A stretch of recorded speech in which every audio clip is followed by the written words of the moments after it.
রূপসী বিমানবন্দরের নাম বদলীকরণ চলবে না। রূপসী বিমানবন্দরের নাম বদলীকরণ চলবে না। উই ওয়ান্ট জাস্টিস। বিটিএডির ভিতরে অবরগাঁও কর্তন করবই লাগিব। ৰূপসী বিমানবন্দৰ নাম সুৰক্ষা সমিতিৰ আহ্বানত ৰূপসী বিমানবন্দৰৰ নাম অপৰিৱৰ্তিত ৰখাৰ দাবী 2 ঘণ্টীয়া অৱস্থান ধৰ্মঘট। পাৰ্বতীৰ ৰূপসী বিমানবন্দৰৰ সন্মুখত কোচ ৰাজবংশী জনগোষ্ঠীৰ দল সংগঠনৰ তীব্ৰ প্ৰতিবাদ। ৰূপসী বিমানবন্দৰৰ নাম সলনি কৰাৰ বিৰুদ্ধে কোচ ৰাজবংশী জনগোষ্ঠীৰ দল সংগঠনৰ আজিও প্ৰতিবাদ অব্যাহত আছে। ৰাজ্যিক কেবিনেটত ৰূপসী বিমানবন্দৰৰ নামটো সলনি কৰি গুৰুদেৱ কালীচৰণ ব্ৰহ্ম নামত নামাকৰণ হ'ব লাগে বুলি কেন্দ্ৰীয় চৰকাৰলৈ প্ৰস্তাৱ প্ৰেৰণ কৰাৰ পিছতে কোচ ৰাজবংশী জনগোষ্ঠীৰ লোক সকলোৱে একত্ৰিত হৈ এটাৰ পিছত আনটো প্ৰতিবাদী কাৰ্যসূচী ৰূপায়ণ কৰা দেখা গৈছে। ৰূপসী নামটোৰ লগত কোচ ৰাজবংশী জনগোষ্ঠীয় জমিদাৰ পত্নী ৰূপসী নামত ৰখা হৈছে বাবে কোচ ৰাজবংশী জনগোষ্ঠীৰ আৱেগ জড়িত হৈ আছে বাবে এই সলনিকৰণত বিৰোধিতা কৰি তীব্ৰ প্ৰতিবাদ সাব্যস্ত কৰে। লগতে 6 জনগোষ্ঠীৰ দাবীসমূহ অতি সোনকালে পূৰণ কৰিব লাগে। অতি সোনকালে অবৰো গাঁওসমূহ কৰ্তন কৰিব লাগে। লগতে পুৰণি ৰূপসী বিমানবন্দৰৰ নাম বাহাল ৰাখিব লাগে। কোচ ৰাজবংশীৰ লগত প্ৰবঞ্চনা কৰা বন্ধ কৰক। জাতি ধৰ্মলৈ ৰাজনীতি বন্ধ কৰক। উক্ত দাবীসমূহ স্মাৰক পত্ৰযোগে দণ্ডাধীশৰ জৰিয়তে মুখ্যমন্ত্ৰীলৈ প্ৰেৰণ কৰে। গোলাগঞ্জৰ পৰা Tapan Roy report, north east frontier news. লগে লগে আমি সেই দিনাৰ পৰাই আমি ইতিমধ্যে প্ৰতিবাদী কাৰ্যসূচী আৰম্ভ কৰিছোঁ। আমি ইয়াতে এই সমিতিৰ উদ্যোগত বিভিন্ন সহযোগত আজি ধৰ্ণাৰ কাৰ্যসূচী ইতিমধ্যে ৰূপায়ণ হৈ আছে।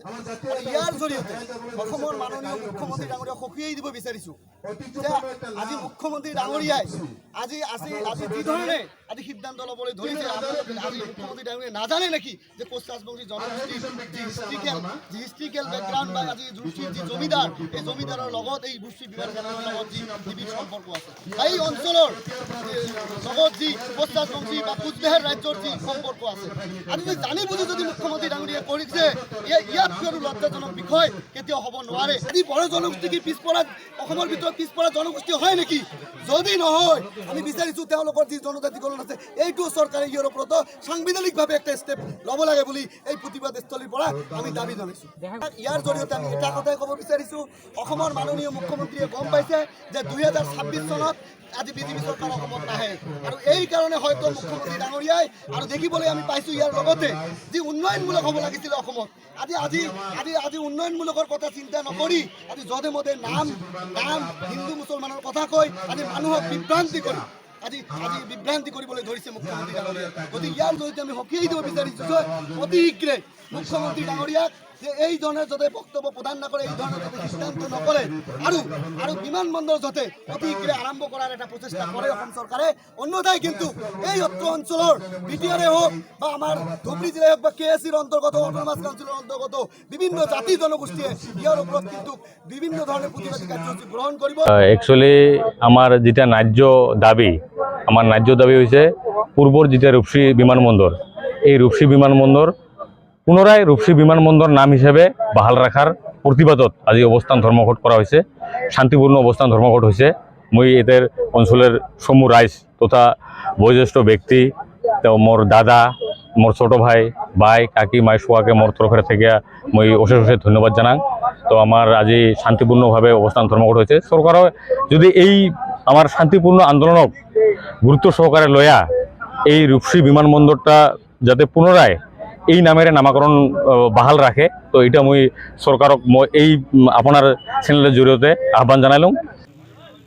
প্ৰথমতে মই আমাৰ নিউজ চেনেল যিবিলাক আহিছে ইয়াত তেখেতৰ সকলক মই ধন্যবাদ জ্ঞাপন কৰিছোঁ, আৰু লগতে অসম চৰকাৰক ইয়াৰে ক'ব খুজিছোঁ যে ঐতিহাসিক বিমানবন্দৰ নামটোলৈ যিটো আজি অৱস্থান ধৰ্মঘটৰ আয়োজন কৰা হৈছে, সেইটো আমাৰ কাৰণে অতি দুৰ্ভাগ্যজনক।